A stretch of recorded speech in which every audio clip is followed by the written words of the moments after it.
Alright everybody, welcome to the Arena Football Nation YouTube channel, and this is the Arenaball weekly wrap-up show, where we cover all of the action in this past week for arena and indoor football. We'll have coverage for the AIF, NAL, and the IFL, and all the news and breaking updates as they come to us. Alright, let's jump right into it. We're going to go into the AIF first.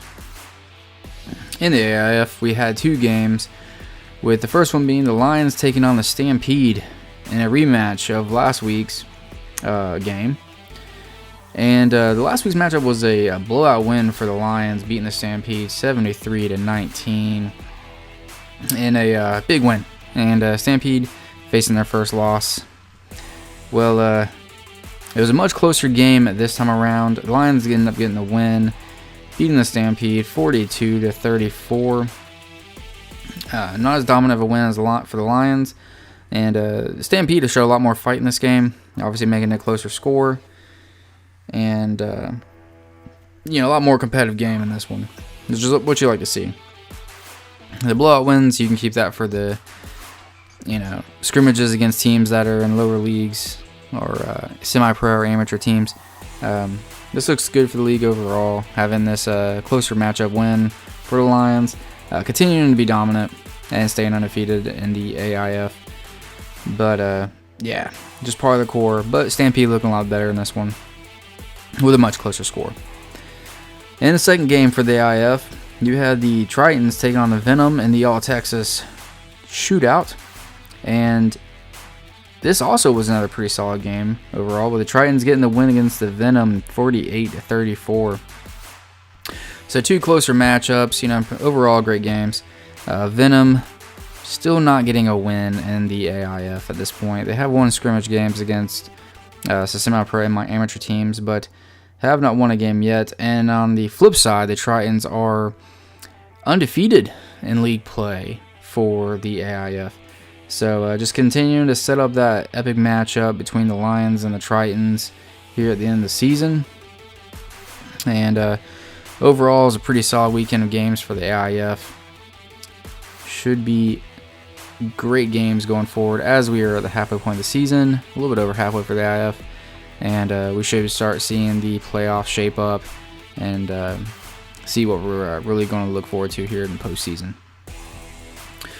Alright, that'll be doing it for the AIF. In the NAL, we had two matchups.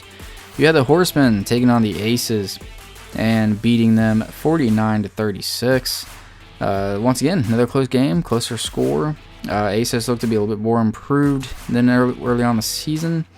On the flip side, the Horsemen looking a lot better, picking it up after a couple of rough losses there a few weeks ago. Really is going to come down to the Horsemen and the Spartans, I think, for the fourth spot for the playoffs in the NAL. So another win for the Horsemen. That's just continuing to solidify a competitive matchup for them going forward. Pretty big win, almost putting up 50.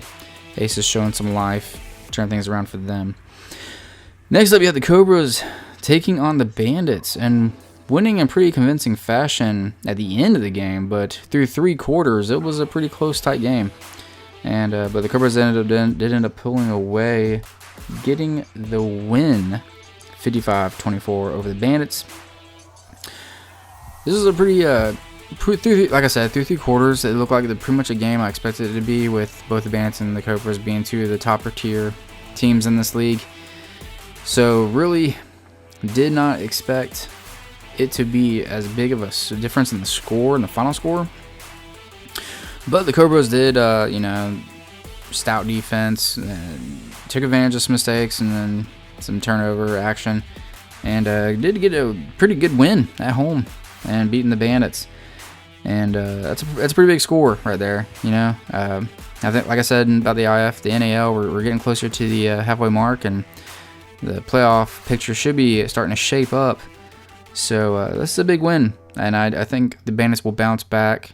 I don't think this is any indication for fans to start worrying because like I said, through 3 quarters it was a pretty close game. Banditsport did have some leads at points. So in the day, just another great game in the NAL this past weekend, and I fully expect it to be a lot more great matchups going forward. And that will do it for the NAL. Now we take a look at the IFL.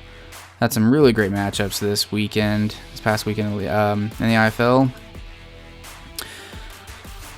So, starting off, we had a Friday night doubleheader as the Iowa Barnstormers took on the Green Bay Blizzard in another Midwest rivalry battle there.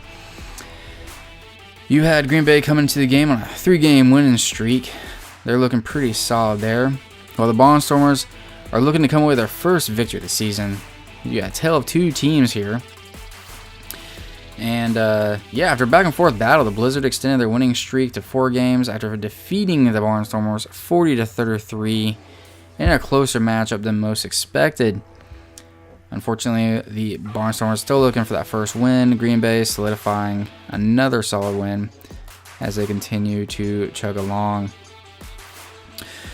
Yeah, you got Max Mailer. He stayed efficient, completing 7 out of 15 passes for 86 yards and 3 touchdowns. So great for them. On the ground, Mailer had a pair of rushing touchdowns, bringing the total to 9 for him on the season. And defensively, Iowa couldn't handle the Blizzard's defensive line as the Green Bay finished the night with 5 tackles for losses, adding 2 sacks. Green Bay's secondary also played lights out, breaking up 7 passes and intercepting 1. And Green Bay is just looking pretty solid overall. They really got it all clicking here going into Week 8 next weekend. And it looks to be a team that might get hot at the right time. Then, wrapping up Friday night's action, you had the San Antonio Gunslingers taking on the Frisco Fighters in the Texas Shootout. San Antonio came in following their first IFL victory. They got a solid win, and their first win was a solid win in the IFL, and they are looking to break up Frisco's undefeated streak. They had a 4-game winning streak, it looked like. And it was one of the closest games of the weekend. It was a really solid matchup. This is one of those ones I would highly suggest you go back and watch if you missed it. But really solid game. Really went back and forth. You end up having the final score with the Gunslingers getting their second win in the league, pulling the upset, winning 54-52 over the Frisco Fighters. This was another extraordinary performance by the quarterback for the Gunslingers, Sam Castronova. And this is winning their second game in a row. Castronova completed 25 of 33 passes for 222 yards with 8 touchdowns. And San Antonio run game wasn't very effective, but the Gunslingers were still able to come away with the victory after Castronova found receiver Nolan Murray for 11-yard touchdown with 1 minute remaining. And of course, San Antonio's defense was holding strong, handling the Fighters their first loss of the season. So, big win in the very first Texas Shootout matchup. That's what I call it, Texas Shootout matchup. Scoring over 100 points. Over 100 points by the 2 teams. So, really big win there. Exciting game. And it's going to be right back at it as it's home and home with next weekend. The Gunslingers will be taking on the Frisco Fighters at home. So, it looked for that game to be another great matchup. Starting on Saturday, you had the Massachusetts Pirates taking on the Sioux Falls Storm. So a team that's really hot against a team that's still looking for their first win of the season. But the Pirates are coming off their first loss to Quad City in the previous week. And this one was a back and forth matchup, which the Pirates ended up pulling out 43-38. As the Storm continue to look for their first win this season. Very surprising. The Storm are really going through it in the IFL. Excuse me. But getting a start in Week 7, Connor Dagenhart ended the night 15 of 20 for 163 yards and 4 touchdowns. They're not adding much to the rushing game. Rushing back Jimmy Robinson found the end zone twice on 13 attempts for 38 yards, adding 40 yards as a receiver. Mass led for most of the first half, and Pirates defense allowed a 5-minute drive in the fourth quarter, which brought the Storms within a touchdown and roughly a minute remaining. However, Mass was able to burn the final minute of clock, getting back into the win column. Another tough loss for the Sioux Falls Storm. And yeah, I really don't know what's going on there. They just got to get it together. We're, you know, it's our 5th loss of the season. Still got time to turn it around, but just like with a couple of teams in the league, it's getting to that point where they got to figure out now, or it might be a little too late. Then, in the second matchup for Saturday night, we had the Vegas Nighthawks, who are undefeated, hosting the Duke City Gladiators, who are looking for their first win as well. Can Duke City pull the upset and spoil a very, very impressive season so far by Vegas? But yeah, Vegas is coming to this game as one of the few undefeated teams left, and after 16 minutes, their undefeated status remained as they were able to knock off the Gladiators in a big win with a final score of 42-27.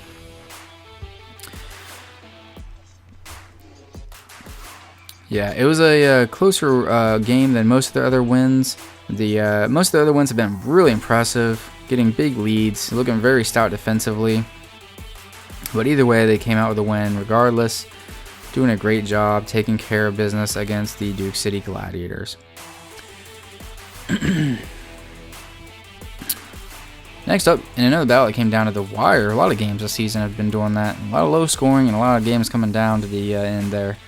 You had the Wranglers taking on the Sugar Skulls on Saturday night, and Northern Arizona extends their streak to 4 wins in a row, staying hot, while the Sugar Skulls lose their 3rd straight game.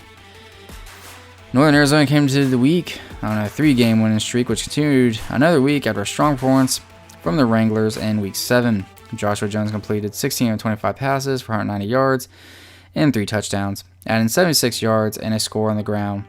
The Wranglers were able to win the turnover battle against Tucson, forcing 2 interceptions from Tucson's quarterback, Tasleen Wilson, while only fumbling once themselves. The major difference in the game was Axel Perez going 2 for 2 on field goals, while Dimitri Fotinos had his only field goal attempt blocked by the Wranglers. So, Wranglers looking to stay hot, going, getting that push in that second half of the season. And Sugar Skulls still trying to get together as they move forward. Then, kicking off Sunday's triple header action, we had the Tulsa Oilers taking on the Quad City Steamers in a matchup that was pretty pertinent for the Eastern Conference standings. Both teams are entering 2-2, so somebody's going to get over 500 in this game when it's all said and done. But it was also the highest scoring performance of the season, as Tulsa came on top against Quad City 72-59. Really big win for Tulsa. That offense is chugging along, looking pretty impressive. And Tulsa's quarterback Daniel Smith had season highs in both passing yards and rushing touchdowns. Smith in the night 14 of 18 for 209 yards and 3 touchdowns, adding 5 more scores with his legs. Pretty impressive as a mobile quarterback. The Oilers had a strong first half, however. Their second half was an offensive slugfest. In the last 30 minutes of play, Tulsa had 6 consecutive touchdown drives, putting them in the driver's seat. And the Steamers just could not keep up with that pressure. And Tulsa takes away the win, looking very convincingly like a solid team in the Eastern Conference. Next up, and this one was quite an exciting matchup for multiple reasons, you had the rematch in the Battle of California from last week, as the Bay Area Panthers, an undefeated team, takes on the San Diego Strike Force, who also was no slouch. They have been looking pretty good this year so far compared to the past, but it was one of the closest finishes of the week as Bay Area was able to pull it off, 53-50. And just like similarly in last week, which was a 33-32 score, San Diego had a chance to complete their comeback victory. However, their 2-point conversion attempt fell short. So gutsy call there, going for that. But once again, it's just a regular season. These are two really close matchups both times. What matters is at the end when you have the playoff games. So at the end of the day, solid matchup. Really good for those fans there to watch that game. But coming into this game, having won the week before, Bay Area had all the momentum early. At the first half, the Panthers had a 20-point lead as all phases of the team were red hot. However, a second half from Bay Area almost cost them the victory as the Panthers let up 20 unanswered points in the final frame of the game. The Bay Area defense stood strong, forcing the game-winning 2-point attempt to fall incomplete. Quarterback Daquan Neal got the start in Week 7, completing 12-17 passes for 99 yards and 2 touchdowns, adding another 52 yards and 1 score on the ground. Defensively, the Panthers were unable to come away with a fumble recovery, along with 2 interceptions. In the game that came down to the final play, those 3 turnovers might have been the difference. So yeah, that was a pretty solid defensive, stout performance by the Panthers. And great job by Nate Davis and those the strike force. Really tough loss, but it's 2 really close games. I fully expect the third one between these 2 teams to be an absolute shootout as well. Like I said, multiple reasons why this was such an interesting game. You had an issue where there was some scuffle maybe, and the fans by the fans, and this might have been some family members of the teams. Players themselves, as they multiple players went to the stands to try to defuse the situation, try to solve the issue and break it up. But either way, we know the rule of the IFL. This happened in the past year, where any player goes in the stands is going to face either fines or some type of issue from the league, suspension, a fine, something like that. We don't know what it's going to be. It hasn't been announced. Here you have a statement from the IFL Commissioner, Todd Tryon, just to give some more information on the issue. During the Bay Area versus San Diego matchup on Sunday, an unfortunate incident occurred late in the game involving a confrontation between fans. Several players intervened to defuse the situation. As a noble gesture as it may be, it is imperative to emphasize that under zero circumstances can players enter the stands. Consequently, appropriate fines and suspensions have been issued to those involved. Okay, there you go. So, fines and suspensions. I didn't know it was going to be both, but maintaining a family-friendly atmosphere is paramount to the IFL, and while this isolated incident is regrettable, it will not deter the IFL and its member teams from upholding our commitment to providing such an environment. Yeah, so this is one of those things where it's unfortunately rules are rules, as the players didn't do anything malicious. Usually you have like last year, I believe it was the Pirates, they went into a stance because some fans were talking smack or they're going back and forth with players, and the players got so upset they decided to go in the stands and try to fight the fans. But this didn't happen. That's the whole point of that. It's paramount, safety for the fans and the players at the end of the day, and just having a safe environment. And unfortunately, even though they were trying to break up a fight between their fan bases, this had to be done because of at the end of the day, rules are rules, like I said. But I just thought that was a crazy moment, situation there in that game. But moving on. So, lastly, for Week 7, you had the Jacksonville Sharks taking on the Arizona Rattlers at the Desert Diamond Arena. And this one was, a highly anticipated game, as these are 2 historic franchises who were bitter rivals in the Arena Football League and 2.0.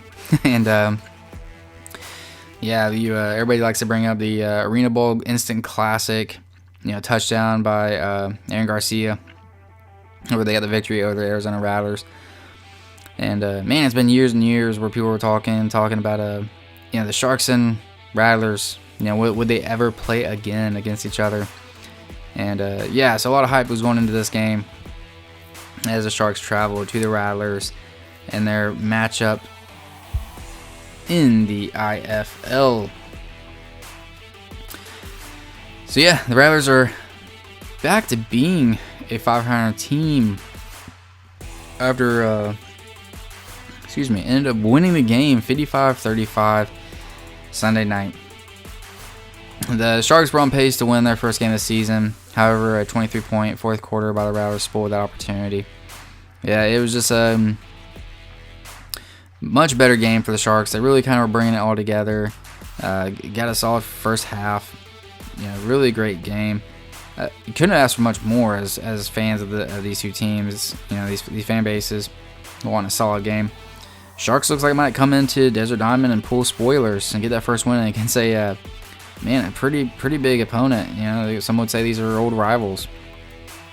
But yeah, unfortunately, the Rattlers were able to pull away and show their dominance in the indoor war, as they would say. And yeah, the seniority of just shows again. That's what I think about the Sharks. They're so new to the indoor game, and they don't have the pieces just right yet. And a lot of issues with the roster. Not everybody's played at once, so yeah, injuries have been plaguing the team a little bit. But not to make excuses. At the end of the day, the Rattlers still won the game. Everybody suits up the same, so great matchup overall. But like I said, the game was a neck and neck for majority of the game, as it favored Arizona 32-28 heading to the fourth quarter. The Rattlers went on to a 23-7 run, securing the victory for Arizona, and getting their record to 3-3. And quarterback Dalton Snead, he returned to the field. He was injured going to this game, recovering from an injury, but he got the start in week 7 after not playing since week 1. And he showed the reason why he was a champion last year with Bay Area. And he finished tonight 18-26 with 176 yards and 2 touchdown passes, and 2 touchdowns on the ground as well. Along with his great performance, you had the running back Shannon Brooks, who had another strong night, finding the end zone 3 times on 11 carries. Brooks now averages 2 touchdown rushes per game, totaling 10 on the season. And then, yeah, for Jacksonville, it appeared they could possibly pull off their very first IFL win, following one of the best halves that they've played all season. However, a quiet second half kept the Sharks winless. And yeah, on offense, Peyton Jr. got the start once again, completing 14 out of 20 passes for 150 yards and 2 touchdowns. And running back Boom Williams found the end zone twice on 11 carries for 47 yards, leading the Sharks offense in rushing. Jacksonville was also able to add a special team score as DJ Stubbs returned the second half kickoff 54 yards for a Sharks touchdown. Defensively, Jacksonville was able to force turnovers. However, when the game neared completion, Arizona took control. The Sharks get another chance to earn their very first win as they face off against the Frisco Fighters in Week 8. Man, there's just no rest for these Sharks.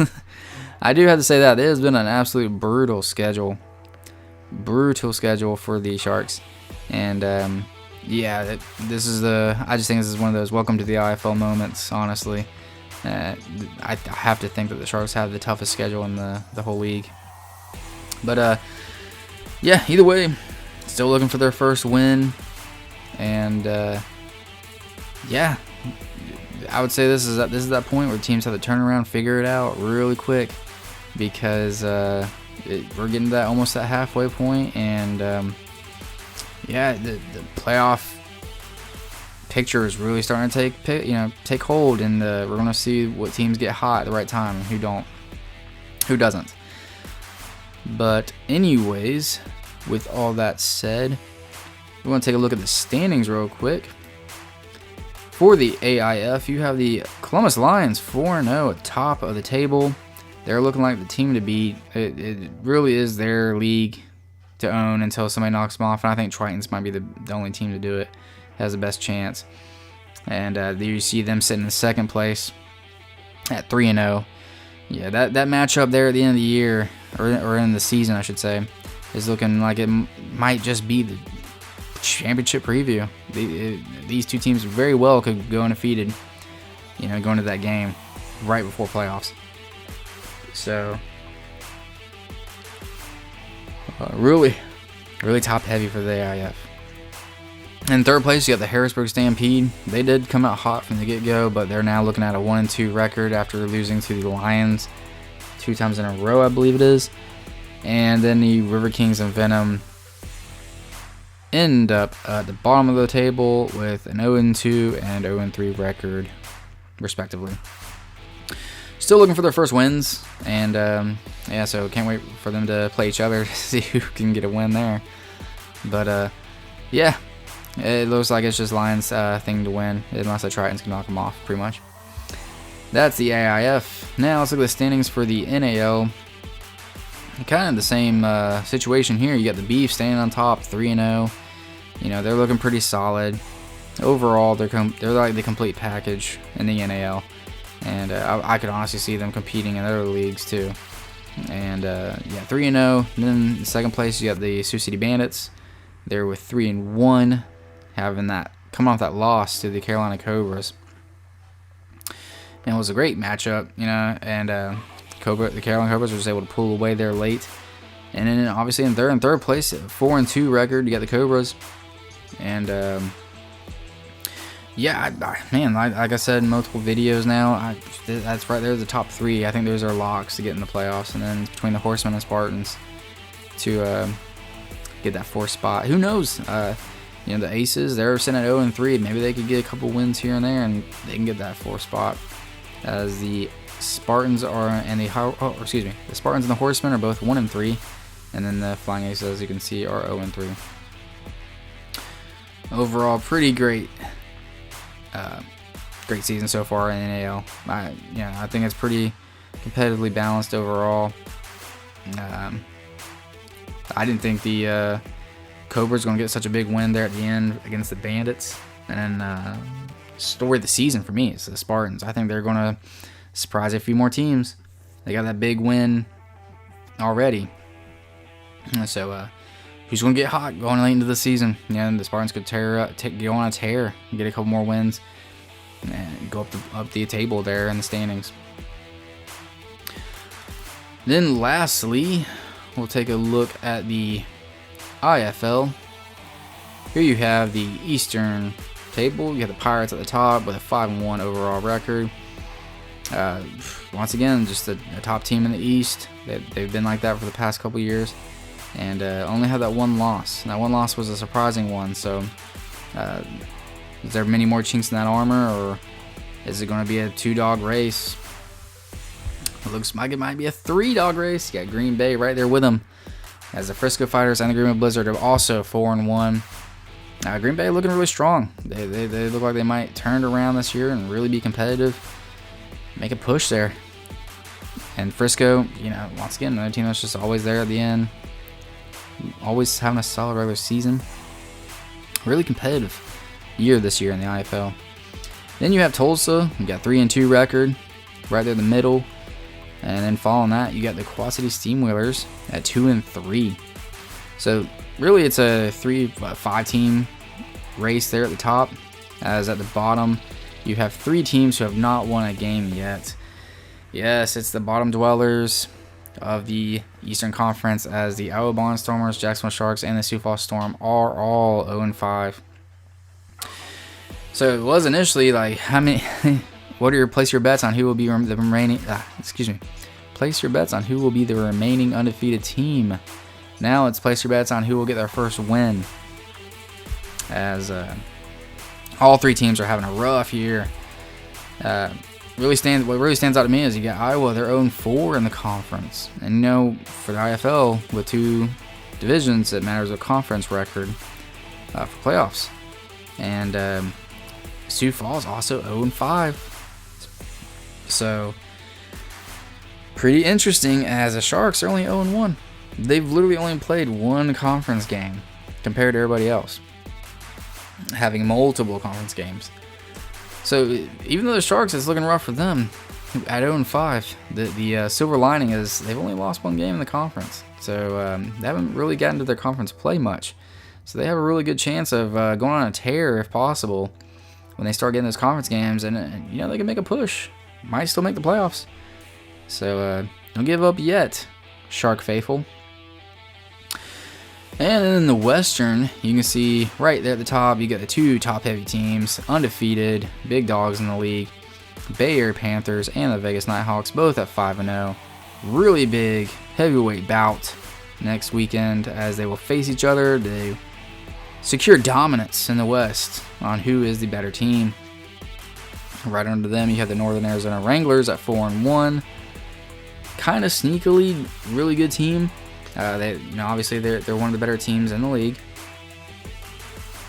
Overall solid, but they just, I don't know. To me, they've just kind of quietly been winning. Kind of what you would say about San Diego, but San Diego, I've been praising them because their wins were pretty impressive. Excuse me. Yeah, so Wranglers 4-1. Then you get right under that the Strike Force at 3-2, and then Rattlers having a slow start, looking at 3-3. And I'm sure they, even though they're at 500, I'm sure they're going to turn around and go and compete there at the end. San Antonio at 2-3. They're the expansion franchise that they're looking definitely better than the Sharks, and they got 2 wins already. They're getting hot. Going to be at the right time. Really make a push for the playoffs. I think even though they're close to the bottom of the table, I think they're going to be right up there with the middle, with the West. If not, make a late push and compete the top half. Who knows? Casanova and the rest of that offense, they're looking really good. Then at the bottom, you get the Sugar Skulls and the Gladiators. Sugar Skulls are at 1-4. Man, it's just rough. I still think they're a competitive team and they can win some games. But at the end of the day, it's a slugfest in that Western division. And it's definitely top-heavy with some great talent and great teams. So maybe Tucson gets just lost in the shuffle. Or will they persevere and find a way to move up? Only time will tell. Duke City, they're the only team in the West that has not won a game. They're at 0-5. And like I said, I just feel bad for them. They stay competitive for the most part in a lot of their games. They don't get blown out too much at all. And, man, they're right there in the game, and they just can't pull it out. They can't finish the games. And, I still think they'll win 1 or 2 maybe. What's their schedule looking like? Let's take a quick look. So, yeah, they got, Gunslingers, Strike Force, Rattlers. They're going to play the Sugar Skulls. Man, that West is just tough. And then they get the Fighters. Man, I don't know, actually. They do have a little span of, 1, 2, 3, 4 home games in a row. It's against some tough, opponents. But who knows? Maybe they can get a little home field advantage action and find a win there. Either way, it feels rough for them. I do like the Gladiators. I think they have some of the best uniforms and helmets in the league. Very unique. Stands out. But, unfortunately somebody has to be at the bottom of the table, and that's looking like it's them.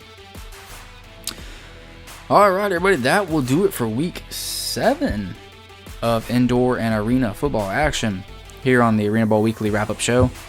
A lot of great stuff going on. A lot of, just great football.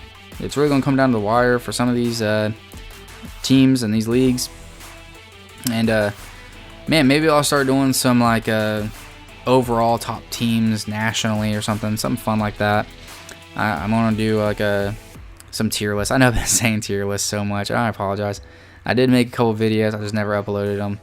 About the time I was starting to get ready to do that, I had my family health issues happen, so everything's been kind of on hold for 3 weeks, but we're back at it. I'm uploading the backlog of all the games, after I re-recorded and fixed some stuff, but a lot of exciting stuff coming up.